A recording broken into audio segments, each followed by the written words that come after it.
On a cool Monday morning, 14-year-old Jasmine Porter entered the esteemed Oaked Bank. Wearing her school uniform, which consisted of a basic blazer, skirt, and shoes, Jasmine was both anxious and proud. She would deposit the $5,000 scholarship check she had received for her exceptional academic achievement today, her first time doing it alone. In addition to being a sign of her independence, the money was proof of her diligence. Without the assistance of her parents, she was resolved to manage this deal herself. With the check in hand, Jasmine walked to the counter, her heart pounding as she gripped her document folder. The manager, Victoria Hayes, a late 40s woman with perfect style and a sense of superiority, saw Jasmine coming up behind the teller. When Jasmine handed her the check, her eyes sharpened instantly. There was a brief lapse in Victoria's polished smile. "A $5,000 check?" Victoria's voice lifted just enough to be heard above the neighboring patrons. "For an individual your age? Where did this originate?" The heat rose in Jasmine's cheeks, but she swiftly collected herself. She calmly said, "It's my academic scholarship," showing her school ID and the award letter with slightly shaking hands. "I have all the documentation right here." She gave the check to the teller, a young man named Tom. He changed from a neutral to a suspicious expression. Like a detective looking for a clue, he examined it closely while holding it up to the light. He looked at Victoria, who had been observing the exchange with increasing suspicion after a few drawn-out seconds. Without a sidelong glance at Jasmine, Victoria approached the counter. "We've had a lot of fraudulent checks recently," she said in a tone that was brimming with contempt. "I'll need to verify everything." Jasmine's nervousness increased. She had anticipated a straightforward deposit, but instead she was being handled like a criminal. In a hurry, she noticed that her phone was still in her school locker when she glanced down at her purse. When Jasmine responded, I need to call my mom," her voice cracked a little. "She'll be expecting me home shortly. I'm not here with a phone." Victoria barely spared her a glance. "That's not our problem," she snapped, her tone cold and dismissive. "You'll wait until we finish our verification process." The words stung. Jasmine stood motionless as Victoria turned away, the condescension in her every step. The bank manager walked to a corner, her arms crossed in front of her, her expression smug as she observed Jasmine standing in the middle of the busy lobby. Jasmine's heart pounded in her chest. Around her, the hustle and bustle of the bank continued, but she felt as if the entire room was watching her. Whispers began to circulate among the other customers, some glancing her way with open curiosity, others with barely concealed judgment. She stood there for what felt like an eternity. As the minutes ticked by, the humiliation only deepened. Every second felt like an eternity, the marble floor beneath her feet growing colder with each passing minute. Despite the situation, Jasmine's mind remained sharp. She had always been observant, taking note of the way people interacted with one another, the subtle differences in treatment, the way some people were treated with deference, while others were ignored or brushed aside. She had noticed it before, but today she was living it. She wanted to scream, to demand that they give her back her documents, but she remained silent. Her father had always taught her to remain composed in the face of adversity. But she couldn't shake the feeling that the way she was being treated had nothing to do with the legitimacy of her scholarship, and everything to do with the way she looked. From across the room, Jasmine could hear Victoria speaking to Tom in a low, almost conspiratorial voice. "I'm telling you, we need to maintain our standards here," Victoria said. "We can't just let anyone walk in and expect to be treated like they belong." Jasmine's heart sank. The words stung like a slap across her face.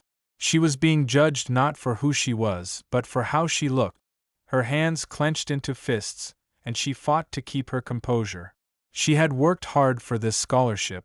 She had earned it fair and square. And now it felt like it was slipping away from her. She glanced at the clock on the wall. More time passed. The whispers continued. The only thing she could do now was wait. Jasmine Porter wasn't your average teenager. Despite living in Oak's most exclusive neighborhood, she had always valued simplicity over extravagance.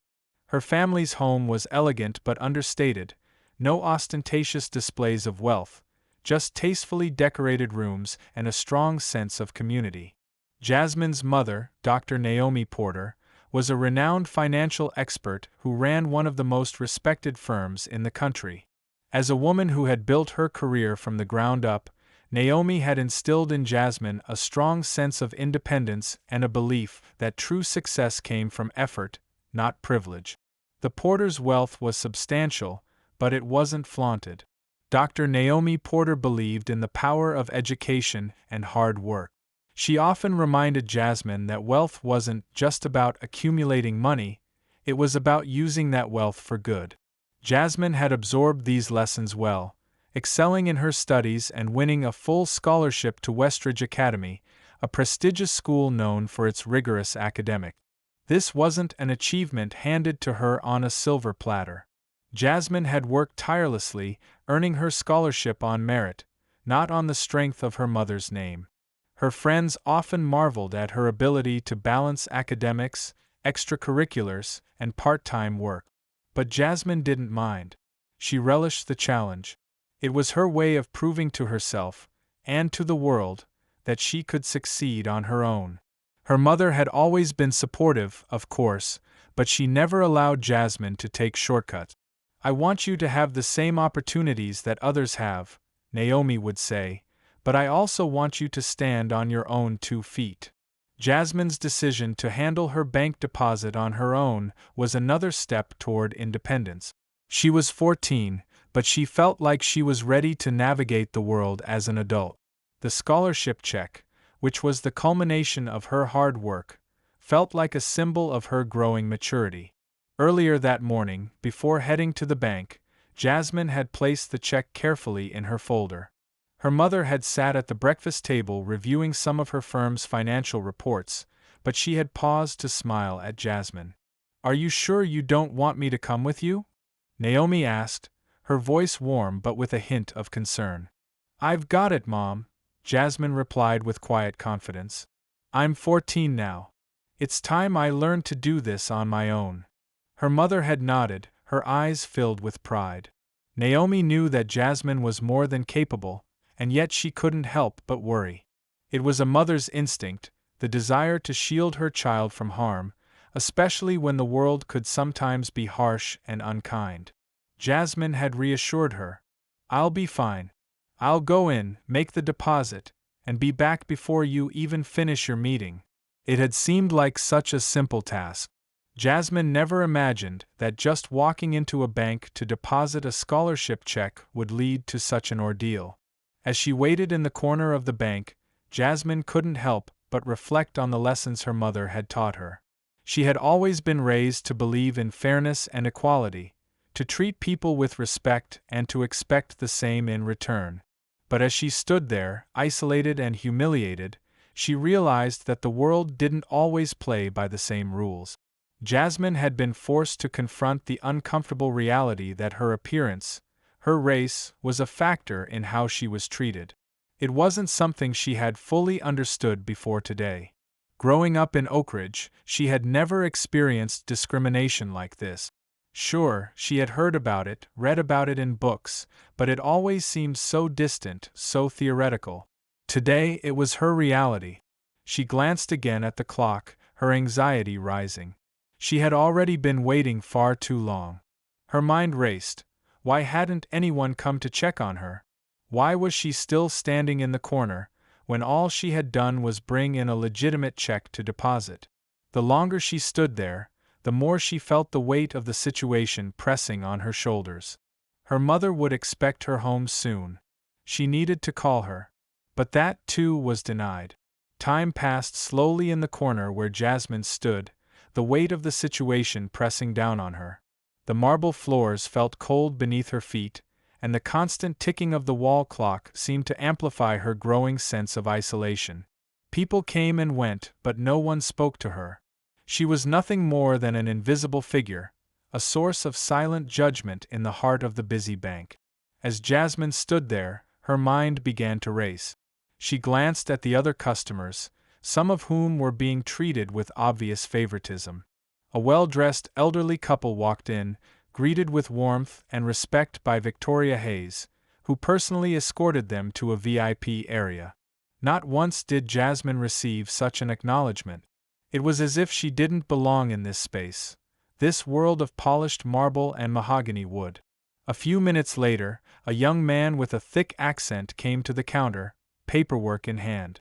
Victoria, who had been watching him from across the room, immediately waved him away with a dismissive gesture. "Sorry, the system is running slow today. It'll take a while to process your request," she said, her voice dripping with indifference. Jasmine watched, her stomach sinking, as the man walked away, clearly frustrated. Yet when a white couple entered just moments later with similar paperwork, Victoria's attitude shifted completely. She practically beamed as she ushered them to the counter. "Of course. Let me take care of that for you right away," she said, her voice smooth and eager. "You're in good hands here." Jasmine's chest tightened with a mixture of anger and disbelief. This wasn't just a mistake. It wasn't just poor customer service. This was something more sinister, something deeply rooted in bias. She knew exactly what was happening. Victoria was picking and choosing who to treat with respect, and she had made it clear that Jasmine didn't belong. Her hands clenched at her sides as she forced herself to remain still, refusing to let her emotions spill over. She had seen this behavior before. Subtle, insidious discrimination disguised as customer service, but never had she felt it so personally, so painfully. It was as if the entire bank had turned its back on her simply because of the color of her skin. Victoria's voice cut through the air again, this time addressing the security guard standing near Jasmine. "Keep an eye on her," she instructed, her tone cool and authoritative. "Make sure she doesn't try to leave." Jasmine's heart pounded. She had to resist the urge to shout at the injustice of it all. Instead, she focused on her breathing, trying to stay calm, trying to block out the hurt that threatened to overwhelm her. She had been taught to handle difficult situations with grace. But today, everything felt different. Today, she was trapped in a system that didn't see her as a person, but as an inconvenience. Minutes stretched into hours. The only sound was the occasional rustle of paper, the distant murmur of polite conversation, and the sharp clicking of Victoria's heels on the marble floor. Jasmine couldn't escape the sensation that she was being watched, that everyone in the bank was observing her, judging her. The murmurs grew louder, more frequent. Jasmine could hear snippets of conversation, snide remarks, whispers of pity, and a few barely concealed chuckles. She felt small. She felt powerless. The worst part? She wasn't sure if anyone cared. No one had come to her defense. No one had stepped in to question why she was being treated this way. It was as though her suffering was invisible to them, just part of the background noise of a world that had learned to ignore injustice. Then, just as Jasmine's mind was beginning to unravel from the sheer weight of the situation, something caught her eye. Victoria was speaking to Tom, the teller, in hushed tones, her face tight with frustration. "Why is she still here?" Victoria asked, her voice barely above a whisper. "We need to get rid of her. Make sure she knows that she's not welcome." Jasmine's stomach dropped. She had heard enough. Victoria's words confirmed what she had feared all along. This wasn't just about a misplaced check or a minor mistake. It was about something much darker. It was about power, control, and the assumption that people like Jasmine didn't belong in spaces like this. She was an outsider, an inconvenience, a problem to be dealt with. As Victoria turned away, Jasmine couldn't stop herself from speaking up. "I'm not a problem," she said, her voice shaking but steady. "I'm here because I earned the scholarship. I'm here to deposit my check, just like everyone else." Victoria didn't even glance in her direction. Instead, she turned to the security guard, her voice low and commanding. "Take her to the back. Keep her there until we finish with the paperwork." The security guard, a large man with an intimidating presence, approached Jasmine without hesitation. His hand gripped her arm tightly, and he began marching her across the bank floor. Every eye in the room turned to watch, but no one intervened. Jasmine felt the blood rush to her face as she was forcibly escorted away from the teller counter, her heart racing with a mix of anger and humiliation. "Stand here," the guard ordered, positioning her in a corner near the back of the room where she was visible to everyone but out of the way. He stepped back, his eyes scanning the room, making sure she stayed in place. Jasmine stood there, her arms crossed over her chest, her back straight, and her head held high, but inside she was falling apart. As Jasmine stood in the corner, her body aching from hours of forced stillness, her thoughts began to spiral. The harsh reality of the situation weighed heavily on her. She had been humiliated, treated like an outcast in a place where she had expected to be treated fairly. Every passing minute seemed to stretch on forever, and the longer she was forced to wait, the more she realized that something was deeply wrong. Jasmine's eyes flicked around the bank, searching for something, anything, that might offer a distraction from the overwhelming sense of injustice. Her gaze landed on the manager, Victoria Hayes, who had been circulating around the room, her heels clicking sharply against the marble floors. She was speaking to a well-dressed man, tall and imposing, who Jasmine didn't recognize at first. But something about his demeanor struck her as familiar. He was someone important, and judging by the way Victoria was speaking to him, he was someone she was eager to please. The man's name clicked in Jasmine's mind like a bell: Harrison Wells. The name had been mentioned by her mother before, in passing, during conversations about business rivalries. Harrison Wells was the CEO of Meridian Banking Group, one of the largest competitors to the bank her mother had recently acquired. Jasmine's pulse quickened as she watched the exchange between Victoria and Wells. She wasn't close enough to hear their conversation clearly, but she could tell it was something serious. Victoria leaned in toward Wells, her voice lowering to a near whisper as she handed him a manila folder. Jasmine's heart raced as she observed the interaction.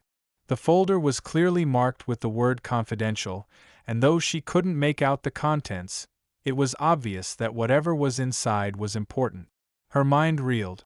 She had seen her mother work for years, building trust, building the reputation of her bank, and she knew that any breach of confidence could be catastrophic. This wasn't just a simple business meeting.